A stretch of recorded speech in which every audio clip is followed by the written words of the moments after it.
weekend, my parents and I used to watch a movie together. Because of school and because of work, it was one of the few moments we could spend together as a family, so we tried to stick to it quite a lot. I remember this one day. All of us had had a very long day, and the idea of thinking of something good to watch tired us out even more. So we decided that we were just going to watch the first thing that appeared on screen as soon as we turned the TV on. And it turned out to be your standard zombie apocalypse movie. So we sat there, watching like zombies ourselves, this classic but fundamentally very used story. All the while the silence thickened even more the air. I remember this one scene. Our heroes use the zombies as bait to get through a high security place that's filled with booby traps. And it's one of the most gory moments of the movie. All these green-skinned zombies dying left and right, just so our main characters could get through to the other side.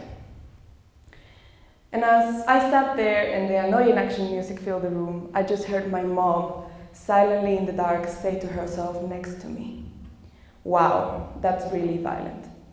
And just like that, I snapped back. Never in my life have I ever cared about zombie movies before, but something about that movie, that scene, and that comment specifically sparked something in me. I realized that when watching something so violent, I didn't feel anything. A situation that would have been so disturbing in any other context had left me completely indifferent. Why does this even happen? When we watch movies, we're transported into new worlds and places. And to enjoy these worlds and places in the most captivating way possible, we have to leave a bit of a world behind.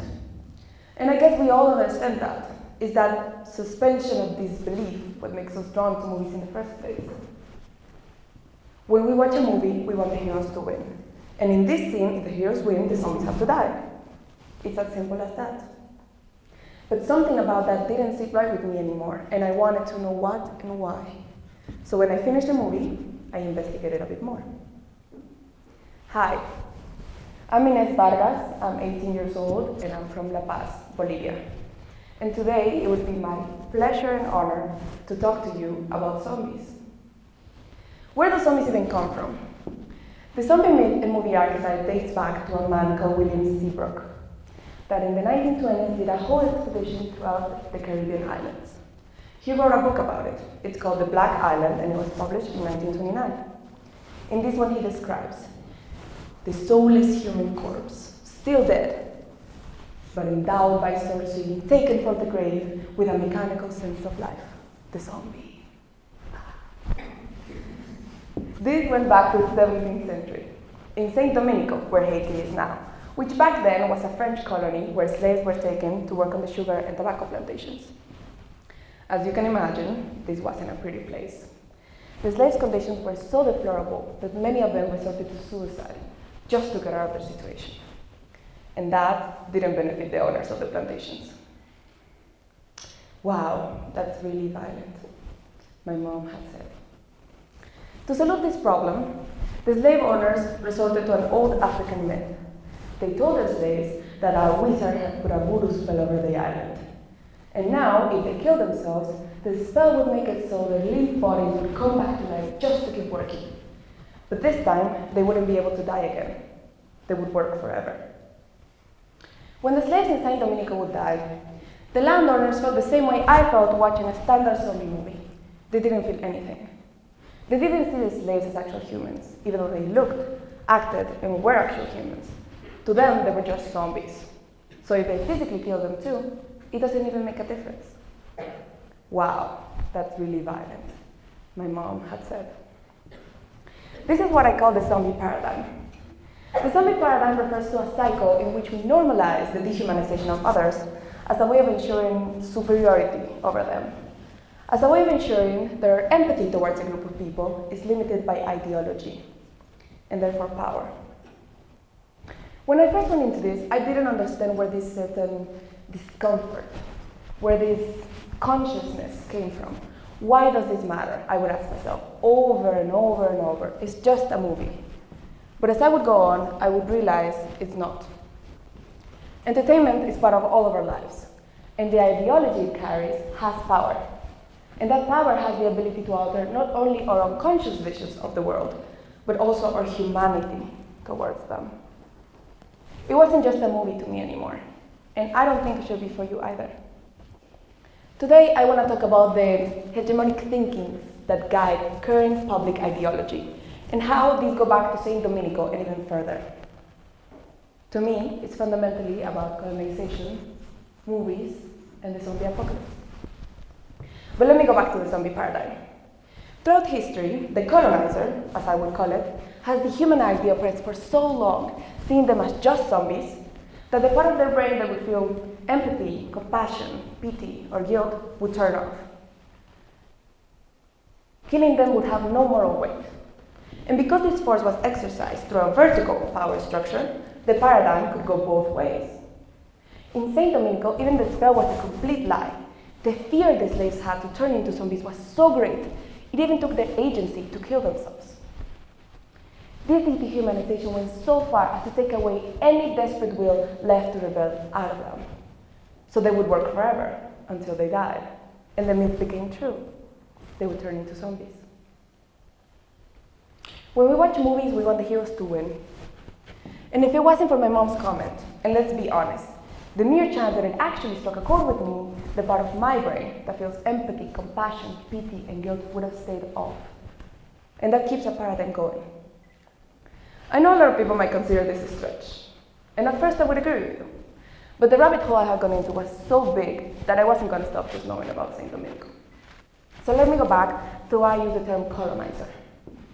In Latin America, there's this branch of political thinking called Latin American critical thinking. This branch is composed of many works and authors whose goal is to de-Eurocentralize or look out on history. In other words, their goal is to look at history and analyze it less from a European point of view and more from a Latin American one. According to Latin American critical thinking, if colonization were the chains they put in our hands, coloniality, this other term, were the chains they put in our minds. And as revolutions went on and independences took over, people were so desperate and so focused on taking off the chains they had in their hands, they completely forgot about the chains they had in their minds. With the route that industrialization took, the historical heritage left in coloniality started establishing itself in the new way of hegemonic thinking. What that basically means is that coloniality stayed, and it started expressing itself through the contemporary ways of the world, like entertainment and media. To explain this further, I would like to make use of feminist film theory, with Laura Mulvey in her essay Visual Pleasure in Narrative Cinema, published in 1975. In this essay, she describes how current cinematic codes impose on the audience an exclusively male point of view. She says that audiences, and specifically women, are forced to see themselves and identify with a patriarchal gaze. The male gaze, she called it. And now I would like to use it as a baseline to explain coloniality further. With the hold that Hollywood currently has, audiences are not only made to see themselves through the eyes of men, but most likely than not, it's a white man. It's not only a male gaze, but a white gaze. Colonization sought to appropriate the land of people while instilling the beliefs of the colonizer onto the colonized. And as history went on, these beliefs and ideals persisted. Even despite independence movements, the desire to maintain the power that ideology, that white gaze can have, persisted with it. When we watch movies, we want heroes to win.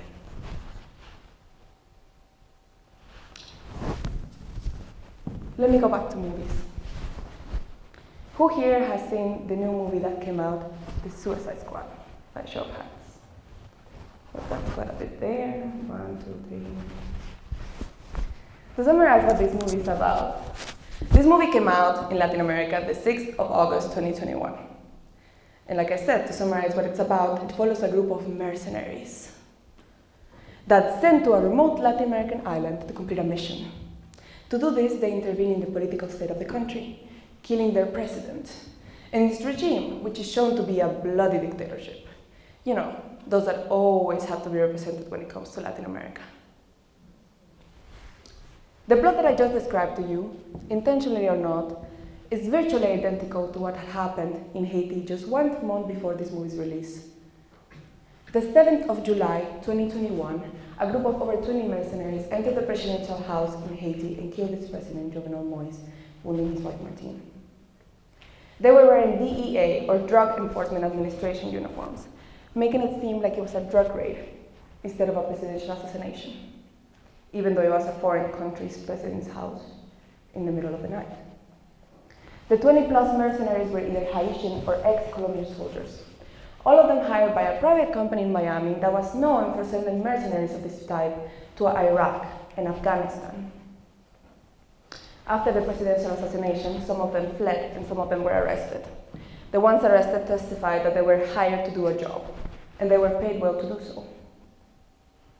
The commotion that Jovenel Moïse's presidential assassination caused uncovered a large industry of this type of private companies sending mercenaries of this type to war in conflict zones with personal agendas. Let it be Syria or Yemen, which are very common, but also Haiti. Or this group of 20 mercenaries that killed Jovenel Moïse, whom were also spotted in my country, under the Miami contract still, just a couple years before, during the 2019 Bolivian coup.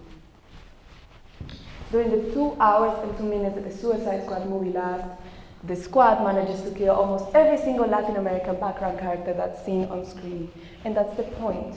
They're not heroes, they're anti-heroes, they're criminals. They don't care who they hurt or why. And we see the movie through their eyes, so we don't care either. And that's the point. It's just a movie.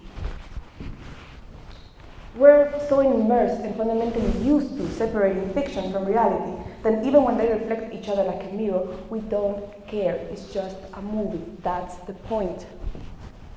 The difference between what happened in Haiti in the 17th century, in Haiti in 2021, and in a movie like The Suicide Squad doesn't lie in one is a movie and one isn't. In both, we're made to see real humans as zombies. The difference actually lies on what the roles that these zombies are on the story.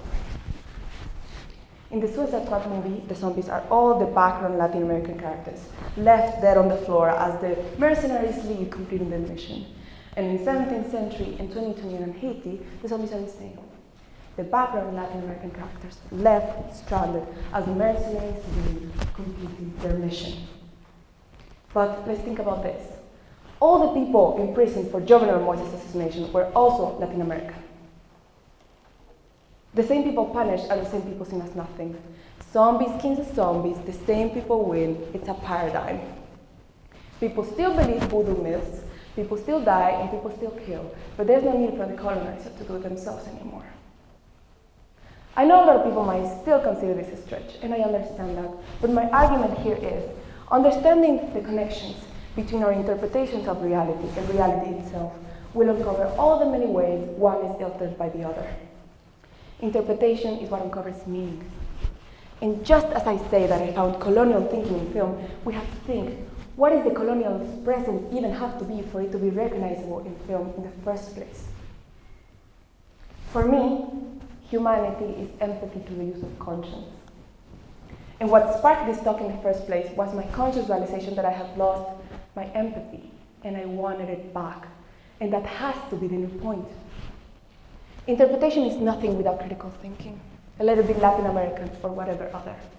Critical thinking is what takes you from watching a zombie movie to the colonial thinking, and that has to be the new point. Art and reality will always find each other in history. And it's history what determines who benefits from hegemonic thinking, but most importantly and most ignored, who benefits from the humanity of others. And that has to be the new point. My intention with this talk is not for people to stop enjoying entertainment. I love movies, and I always, always will. What I want from this talk is for people to want their humanity back. It's for people to use critical thinking as a tool, to use entertainment to see what these products hold are over us, not only as individuals, but also in entire societies. I want people to question, I want people to want, and I want people to care.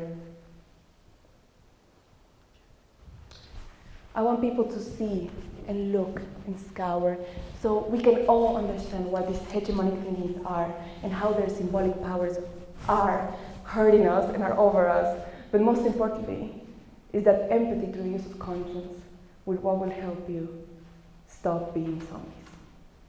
Thank you.